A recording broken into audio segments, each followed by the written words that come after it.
Jadi gimana sih caranya biar kita gak malas belajar? Nah, sebenarnya gue pernah bikin video tentang ini di part 1. Lo bisa cek linknya di deskripsi. Di video itu gue ngomongin tentang jenis-jenis motivasi belajar. Nah, sekarang gue mau ngomongin tentang gimana caranya biar lo bisa mengubah motivasi lo menjadi motivasi yang benar. Sebelum lo lanjut, kalau lo gak tahu 1% itu apa, kita adalah startup pendidikan yang pengen ngajarin hal-hal penting yang saat ini belum diajarkan di sekolah konvensional. Mulai dari relationship sampai dengan personal finance.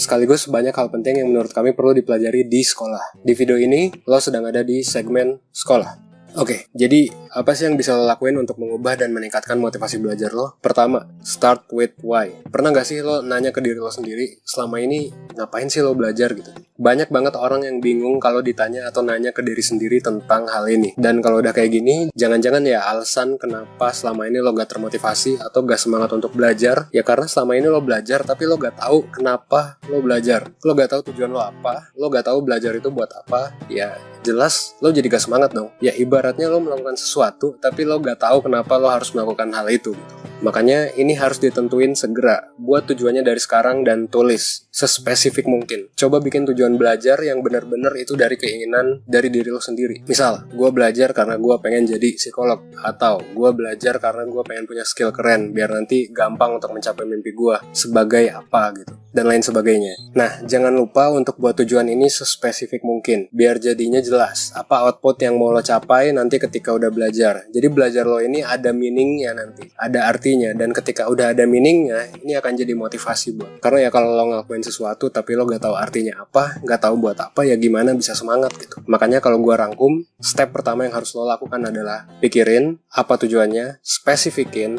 dan tulis. Yang kedua, kalau lo emang ngerasa lagi stuck, ya udah gak apa-apa. Nonton YouTube aja dulu, kalau ngantuk ya udah tidur dulu bentar. Kasih waktu buat diri lo buat refresh. Jangan sampai lo ngantuk atau bosen atau stuck, tapi lo maksain terus untuk belajar. Ya jadinya nanti gak efektif, dan lo pun gak semangat ngelakuinnya. Gak apa-apa kok break bentar. Break 5 menit sampai sejam gak akan bikin nilai lo jadi hancur juga kan.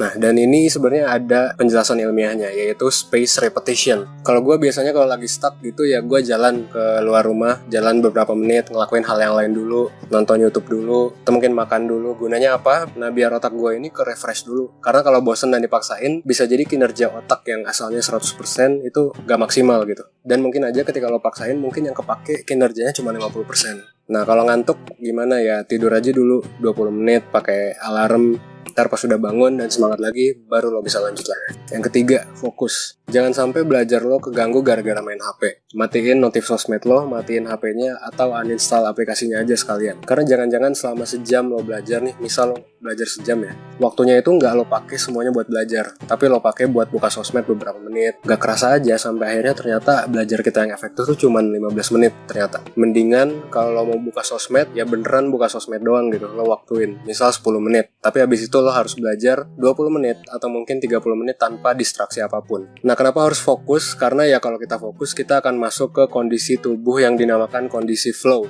yaitu ketika kita lupa sama semua yang ada di sekeliling kita dan benar-benar fokus sama apa yang akan kita kerjain sekarang. Perasaannya tuh sama kayak kalau lo main game atau lo ngapain gitu, terus tiba-tiba lupa, lah udah jam segini aja gitu gua main game, atau lo gua ngapain kok udah jam segini ya, atau ngobrol sama orang gitu. Nah, state flow ini sebenarnya bisa juga lo alami pas lagi belajar. Cuman ya kuncinya itu, lo harus fokus. Kalau nggak fokus, maka mode flow ini nggak akan tercapai gitu. Nah, sekian pembahasan tentang cara biar lo gak malas belajar. Kalau tertarik dengan pembahasan kayak gini, 1% udah bikin playlist lengkap tentang bahasan ini. Link playlistnya bisa lo cek di deskripsi. Lo juga bisa ngecek playlist kita yang lain yang udah gua taruh linknya di deskripsi. Jangan lupa like, comment, subscribe, dan share video dari 1% supaya lo bisa berkembang menjadi lebih baik setidaknya 1% setiap harinya.